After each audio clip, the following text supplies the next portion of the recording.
Yes. All right. Good day to all our viewers and of course our listeners. We are doing a special on-site, which is, of course, we have a special candidate that will run for office in Lethbridge Council. And on behalf of my colleague, which is Mr. Lou, as we usually do, and then be a collaboration with Jess FM.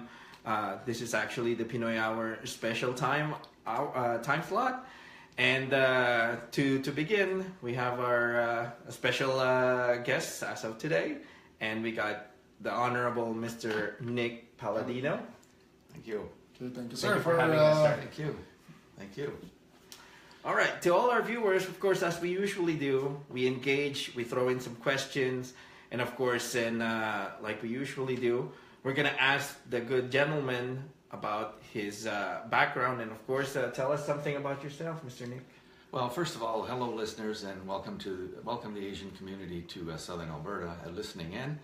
I appreciate you making time to tune in and hear what I have to say about Lethbridge. My name is Nick Paladino. I'm currently reside in South Lethbridge, and I'm seeking a position as City Councillor this October 16th. A little bit about myself. I was born and raised here in Lethbridge. I attended Catholic Central High School. After high school, I entered the drafting program at Lethbridge College. After that, I enrolled in engineering technology at SAIT, the Southern Alberta Institute of Technology in Calgary.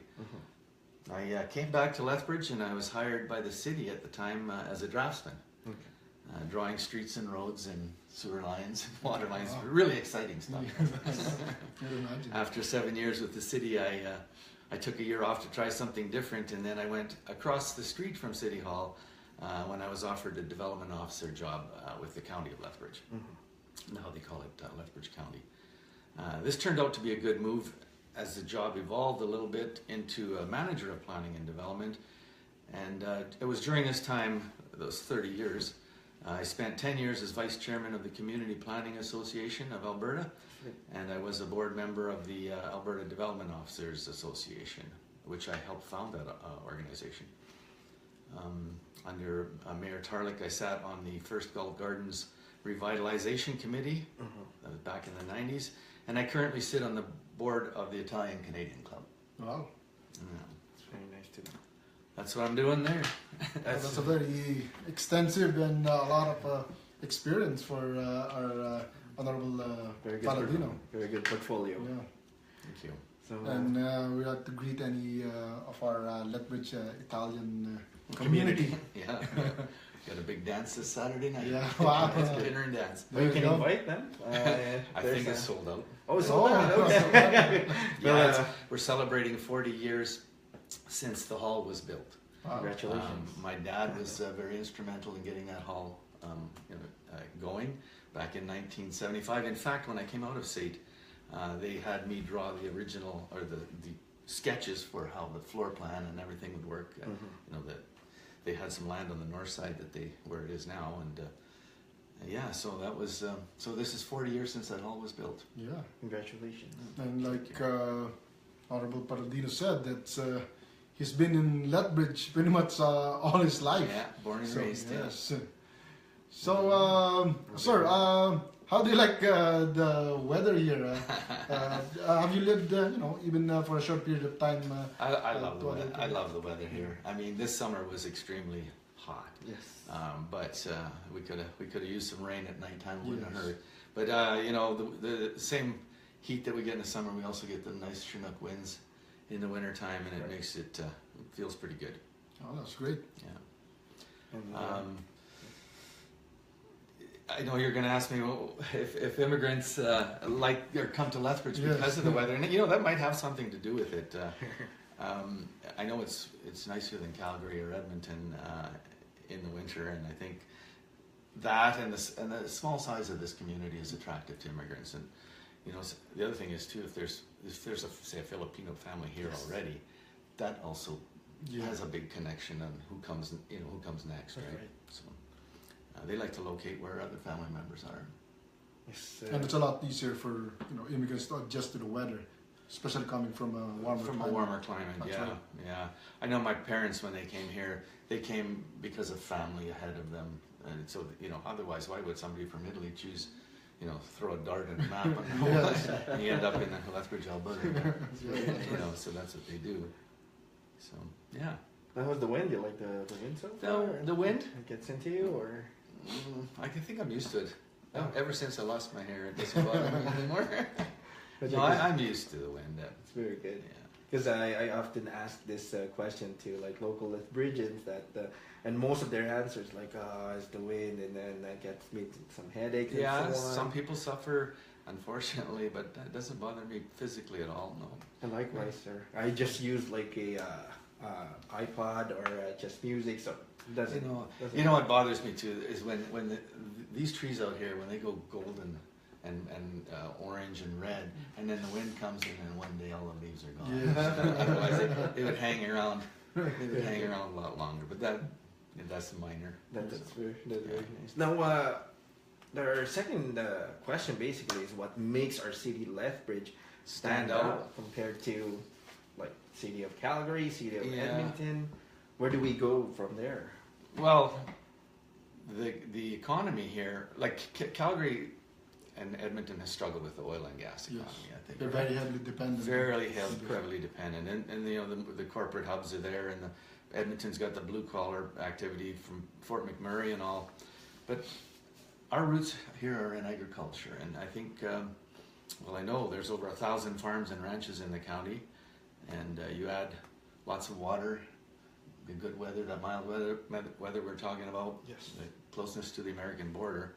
And these guys are producing, you know, barley, well, you know, wheat and canola, and you heard about the potatoes business coming here. Yeah, and then the feedlots, the beef, the cattle, the hogs, and the dairy, and then all of this material or all these goods have to be processed somewhere. So Lethbridge becomes attractive processing hub. So that makes it attractive, and our economy doesn't bounce around like Calgary and Edmonton. stable. It takes a It's very beating, stable, like 2%, and Yeah. that's pretty good. And it's easy to predict growth. And then you add off the spin-off effect for that, like the heavy truck sales and the tractor sales and the farm equipment sales. It's good for Lethbridge. So, yeah, That's very nice. I think that makes it attractive. And then the two schools. There you go. The college and the university. Well, we got that one here, and we attract a lot of students from the north, such as Calgary and Edmonton, going down to Lethbridge just because of that two schools. The trick now is to keep them here. Oh, right? absolutely. So if you come up with some good ideas, you let me know. But We need to, and I think maybe the weather is a part of it again. I think if we, and we'll get into it later, you know, the sports facilities, there are always things that, and the arts, things that. That's right. What do you put in Lethbridge to keep those university graduates here after and let them raise their kids here? So Less brain drain. that's the word. Yeah, that's exactly it. So, sir, speaking of what you just mentioned, I know you've been passionate about some issues like our airport, the Chinook Trail, and the Trade Center. So, once in office, what will be some of your initiatives, and please let our viewers and listeners know what can we expect from you and what you'll be focusing on. Well, I like the way you think, because you already assume I'm in office, but that's okay. Yeah. Think positive. Yes. And I mentioned earlier, my website does have a lot of that information on it for those listeners that want to look at it. But this city needs to control its spending. That's what I'm hearing a lot as I walk door to door and from businessmen. The taxes are getting to a point where it's too much for a lot of people, for especially older people on fixed incomes. But the city can maybe you can't do so much about the taxes, but you can control where that money goes. And I think that's a thing that the council needs to take a big breath and sit back and say, maybe we can just hold off for a little bit, and maybe we can freeze them for a year, and maybe 2 years. I don't know. That's one of the things. You mentioned the airport. That's the biggest issue with me right now. This city had better service 25 years ago when it was half the size. You could fly to Vancouver, from Lethbridge, Oh. Yeah, and then work on the downtown. That's the other thing. Anything we can do to make the downtown a better place to live. I agree. You know, we've got, we want them to work there, we want them to live there, we want them to play there. And I always say, if there's more feet on the street, it's probably a safer community. I think part of the problem downtown is it's empty at 6 o'clock. So we need more residential down there. So those are my big things right now, my big issues. And if I'm not mistaken, there's like condominiums building, and Yeah. so we're going to that direction. We are. I think the city has done a good job actually encouraging developers to go in there with some incentives. I think there was a $30,000 a door program they had going. Or was it $35,000? So a developer would take a building, you know, gut it, put commercial on the bottom, and then put some units up top, residential units on top, and the city would give you $35,000 for each unit you created. That money now, it dried up, and now I think they just allocated another $1 million or something like that. This is going to come back eventually. It's going to, That's yeah, gonna oh be yeah, awesome. and you get the people down there. That's every good city. The heart is the downtown, and people live there. Sure. People live there. I mean, I could live there. It wouldn't bother me to live downtown. Jonn was thinking about The 601. purchasing an area there. Yeah, they're nice. Yeah. I went through them. I went through about It's a good investment. 5 or 6 Very units. good, yes. The only issue I had with that one was lack of parking. That's what I heard too. You know, if they could have figured out In the journal, underground parking, yes. parkade would have been good. I wish they Or a parkade building that they can just build. That's exactly. Yeah, There's 4 structure. floors and Yeah. you can park in because pretty much you Yeah, can how just many walk. units? Is it 19 units in there? I think I there's heard some- it was open for 19 So you 2 need- floors. Yeah, you'd need at least 19 stalls. That's correct. More would be better, but I don't know if there's an issue with groundwater or whatever, but I don't know why they didn't go down. They could have dug it out. But. And Mr. Paladino, you mentioned about the parking. Let me just put a touch on that one. Isn't like parking itself is an issue downtown? I don't think so. So there's a lot of space? I don't think, I never have a problem. You know, people, we're spoiled here. We want to park right in front of the store that we want to go to. I think that years ago they set up cameras. This was 30, 40 years ago. They set up cameras on the rooftops and they were watching people's habits. Cars go in and you know, if they wanted to go to this store over here, they'd pull out and go to the next store. And they wouldn't walk 500 feet to go. It was crazy. So I think Lethbridge is spoiled. We've got it pretty good downtown. It's not that bad. That's very nice. And touching on the community or Asian community side, what kind of impact would you think that the Asian community or us itself has on the city of Lethbridge? Wow, nothing but positive. I mean, Thank you. Yeah, no, you bring a lot. I see many Filipinos involved in the health sector, such as nursing. Many more in manufacturing, the trades, retail, food and beverage industry. And another fine example is Thank you. radio arts and your radio station. I think that's amazing. I didn't know anything about it till you emailed me. Thank you, sir. And in general, immigrants in general bring a strong work ethic. You know, my dad's one of them, and he's out there putting signs up there for me at 88 years old. You know, so something that maybe is getting lost a little bit, that hard work ethic. I can give you a couple examples of personally, and Filipino examples actually. Back in high school, when I told you I entered the drafting program at the college, before that we had an industrial arts class in high school. We called it shop. But there's a Filipino drafting instructor, and I think he knew I wasn't going to be a doctor or a lawyer or anything like that, but he said, Nick, you got a good hand. I could draw pretty good. He says, you should think about drafting. So his name was Benjamin Salcedo. He introduced me to drawing. So years later, I had the pleasure of working with another Filipino architect, Mr. Elpidio Delfino. Unfortunately, both these gentlemen are gone now, rest their souls. But they, at the time, I probably didn't realize the influence that they had on me, because I said, yeah, I'll take drafting, and I thought it was a big shot. I was taking a drafting program, but it was him that put it in my head. So so they have had an influence on me specifically. The exchange of ideas, culture, everybody gets food, especially. Yeah, of course. And speaking of that, do you have any favorite Asian food?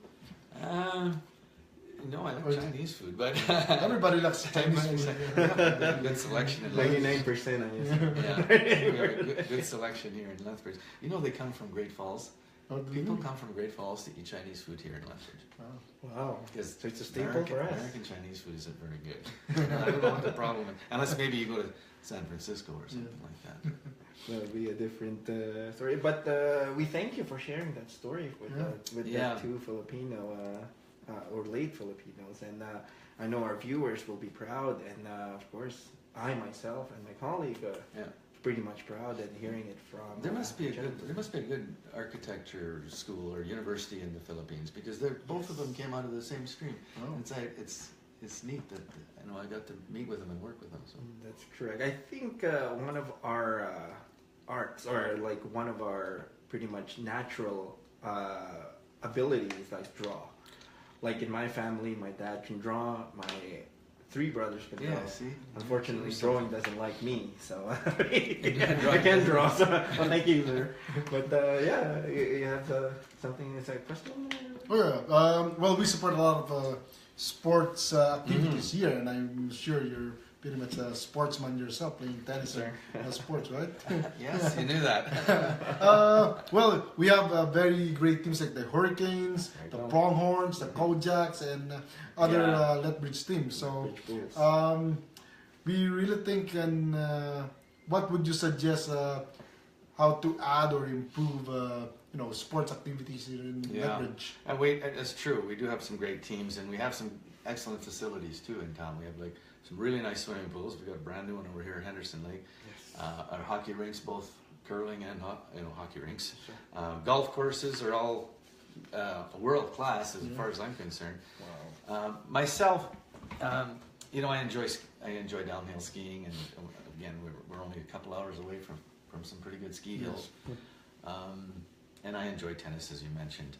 And there's good tennis courts in Lethbridge.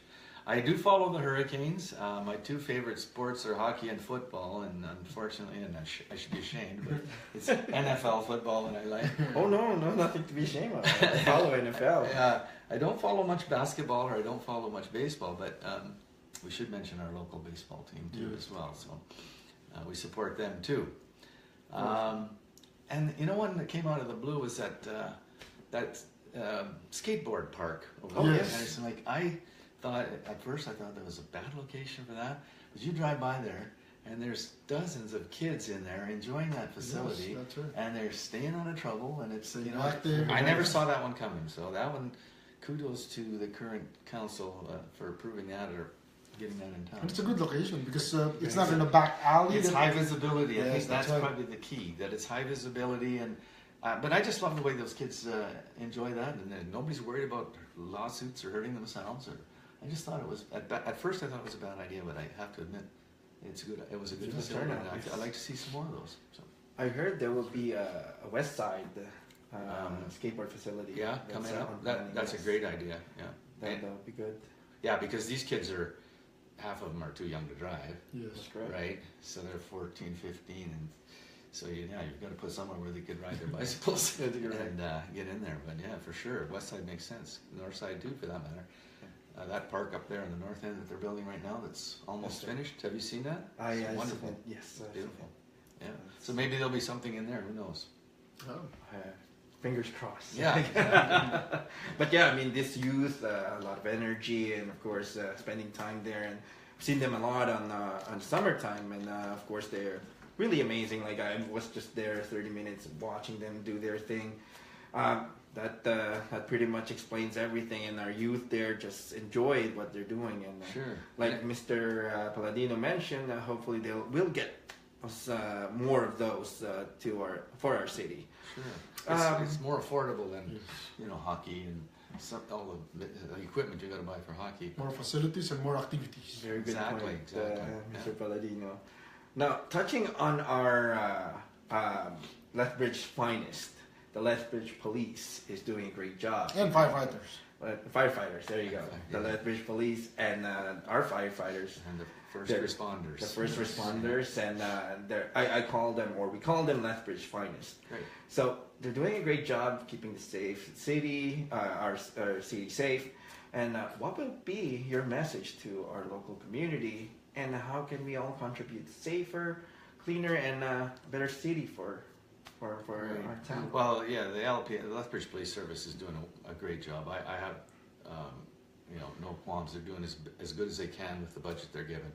I do have one concern, and I'm sure a lot of Lethbridge does, but this country's in a fentanyl crisis, and Lethbridge is not immune. That's right. No community is immune to that. I knew the past chief of police pretty well, and I want to meet Chief Davis here someday and pick his brain.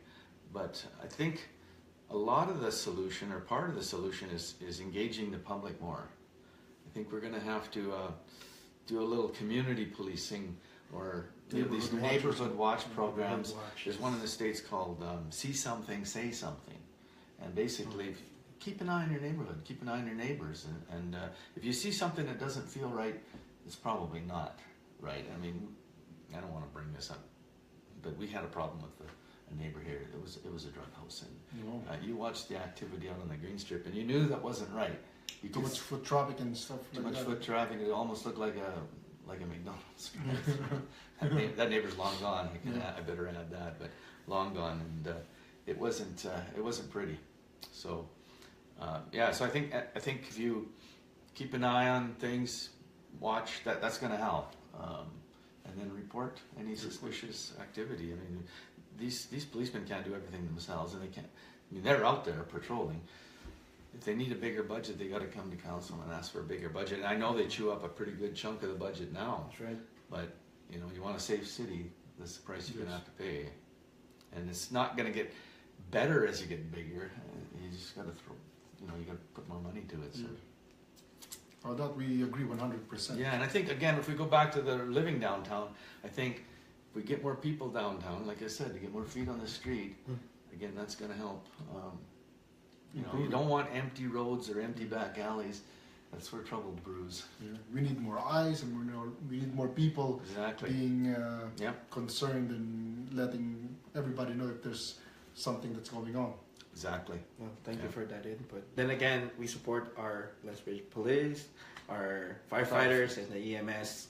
We're behind your back, the Asian community, of course, the good gentleman, Mr. Paladino. So, you got something in mind? Well, I think that pretty much covers a lot of our topic, and we've heard about the very extensive and very good resume of our honorable guest. And also, what's your message to our listeners and viewers for this coming election? Well, the message is get out and vote. That's the basic message. October 16th, get out and vote. There's the three, as you mentioned, running for mayor now. That should bring out some voters, a little more voters. I hope you vote for me. I'm a pretty sociable guy. You can expect me to be available to discuss any city issues you may have. I've already published a website. My email, my phone number's all published. Got these gentlemen. And you're retired, right? Yes. You're already retired, sir, right? I did retire. So you can focus all of your effort and energy exactly. for the city. I'm retired. You call me. I'm accessible. I've got lots of time to study the issue. There you go. Yeah, you can even come to my home. Ask me There you questions. go. You've heard it from the man himself. So I just want to have something like, because it's really important, and I know you are aware that our population is hitting 100,000 approximate, and that's not a bad thing. What are we looking at? Like, are we needing some more housing? Are we needing more jobs?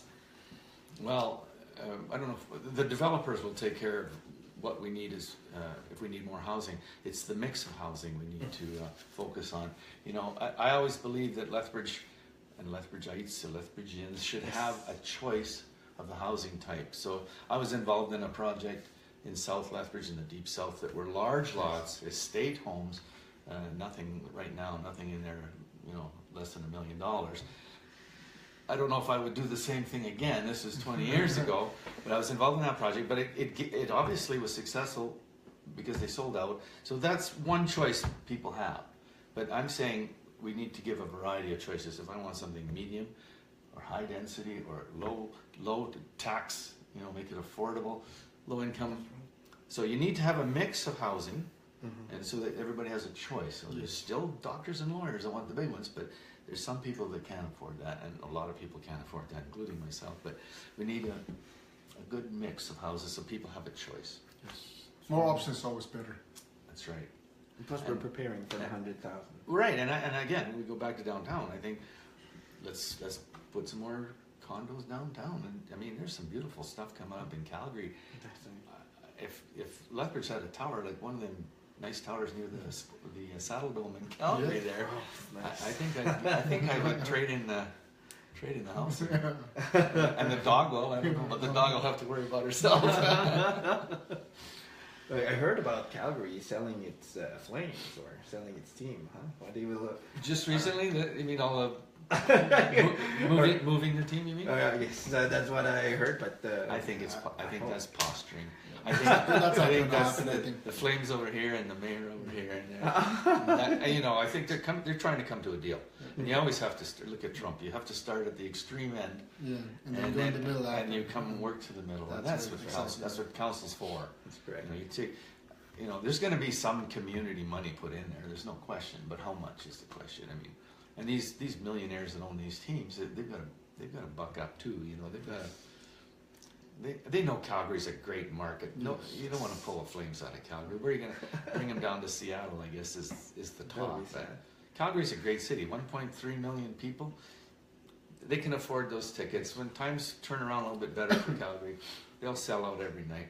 Yes. So they're not going anywhere. They probably just wanted the people to be more involved, to have them a little bit more rattled. So right around election time too. Like the poor mayor, I feel bad for him because he might get voted in or out just because of how he handled the Flames. Yes, exactly. That's too bad because there's more to a city than just a sports team. Exactly. It's an identity for them. It is. There he goes. It's an identity. Yeah.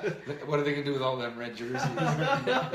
Like the demise of the Expos. So. By the way, I'm an Oilers fan. So I live in Edmonton for 11 years. Yeah, great city. Huh? Yeah. And now Edmonton. We might as well talk a little bit about Edmonton. But great looking city, well planned city. I don't like the winters. But what a beautiful city on the banks of the river and the trees. It's just absolutely stunning, really. It is a nice city. I don't know. They obviously have their own social issues as well, but no city is immune. And we've got to keep an eye for our little 100,000 for now, and 110,000 in a few more years, and things expanding. It really goes fast. Well, the city engineers at one point said that they would talk about that new bridge. To the west side, the Chinook Trail. When the population hit 110,000 people, well, let's say we're 100,000 next census, 2018.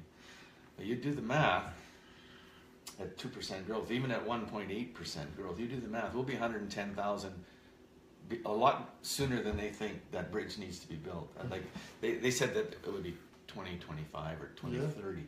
It's going to be more like 2022. A little bit more foresight. So start putting some money away in the sock in the mattress, for a bridge and design, and start planning. I know they have all the right of way purchased. The city has all. Okay, that's it's good. all done. That's right. Except for one little piece, but other than that, now is the time to start planning. It may not get cheaper to build it in the future. It's a $200 million project, so.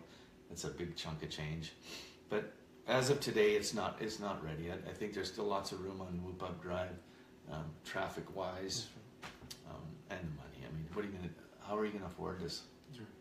So the money's got to come from somewhere. Maybe they got to put a toll gate on it, or for the next 5 years, maybe. Well, it's paid. There's probably a way to do it. I mean, we'd have to look at other municipalities, but maybe you can get a computer chip or something on your phone. Yeah. And you zip by there, you're on the bridge, and then maybe it sends you a little, I don't know, $2 bill. $2 bill.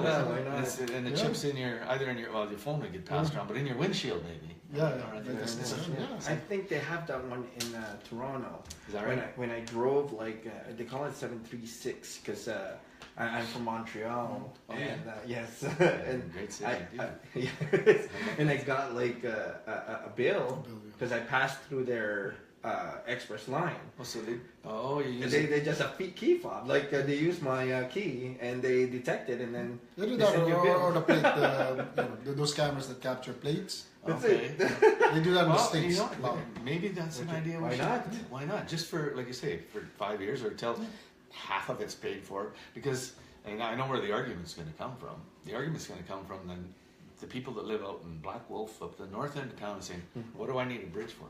I don't need to go to the west side. I don't, I live in Black Wolf." But that's the great thing about your idea. It's optional. Exactly. If you want less traffic, go there and pay the $2. Well, but then the people that live at Paradise Canyon and Rivers, they're going to say, "Well, how come I'm paying for 100% of this bridge? Because shouldn't it be for all of Lethbridge?" But Well, but it's a good discussion point. it is a good discussion point, and at $2 or whatever, maybe you get a pass because you live in Riverstone, or you maybe get it for $1 or something like that. Somebody that's Until it's paid for, because let's face it, if there's an accident on Loop Up Drive, a serious accident where our emergency responders are there and they shut that thing down for 2 or 3 hours, another bridge would come in handy if I'm having a heart attack down in Paradise Canyon, right? That's a very good point. Well, that's exactly a good. So if we can put a little bit on taxes, but we can't put 200 million on taxes. Yeah, that's nice. Touching the lighter side, Honorable Paladino, you mentioned you're an Oilers fan. Yes. Since McDavid is the second coming. Yes. And Draisaitl. Are we going all the way? I'm a Habs fan, by the way. Oh yeah, my son is a Habs fan. Oh, I know they've been bad for the last not just a couple of years, it's a decade, but you think Edmonton will go all the way? Well, I think they'll do better than they did last year, and they did good last year. They made it to the playoffs, and that's all I expected out of him in his first outing. As long as he doesn't get hurt, and he's a little bit sturdier than Wayne Gretzky, or Wow. He's a little taller. Very good comparison there. Wayne has some protection. That's right. Yeah. But Leon Draisaitl's another one I think is a pretty good guy. Yeah. Yes. No, I think I'm hoping. Oh, okay. But I got the big screen down. Oh, there you go. There you go. Were you one of those who got emotionally hurt when the great one went to the Kings? No. No. I was a Gretzky fan no matter where he went. I got a nice Kings jersey downstairs that's autographed. Oh, okay. So, that's where he actually got his Stanley Cup, in the Kings. That's right. And I was actually stunned when they traded him, but is it a necessary trade? I know it's looking back now. It's been a while. I'm over it. It's business. Let's put it this way: it's a business. Yeah, it's a big business. Well, we're just talking about the Flames. It's big business. How much of a? I'm going to say these things are $1 billion now, right? These arenas. Yes. I mean, you take a round number. I think that's what Edmonton spent, and that's beautiful. On the new one, yeah. Have you seen it inside? They have a casino and. Well, I've been there, but I haven't been inside yet. Neither have I. Yeah. I want to go there. But it's $1 billion thing, and so Calgary, how do you split that $1 billion between public and private and fans? Because there's people in Calgary that have never gone to a Calgary game, so why are they paying for this arena? So the fans have to pay for some, the city has to pay for some, and how do you split that bill? $1 billion. Or you might at least have some profit sharing until it's paid back. Right. Surcharge. Yes. A surcharge on the tickets. Yes. Yeah. Well, there you go. I think we took up most of your time, Mr. Nick. Yes. So, Honorable Paladino, can you kindly invite our audience for your schedules to date? When are you going to be? I know there's an October 2. Yeah, my next one is tomorrow night. I have a list, and I'm only concentrating on October 20. one day at a time. Tomorrow I have a meet and greet downtown. Where's that? Because we would like to join if we have the time. At least we can go on site and capture it for them. Oh, okay. It's September 20th, 4 till 5:30, the theater gallery at the library. Please come. Everyone is welcome, it says. And it gives a chance to voters to ask questions about the issues that matter most to them. So So it's tomorrow, September 20 at 4 o'clock to 5:30 p.m. at Theater Gallery main branch.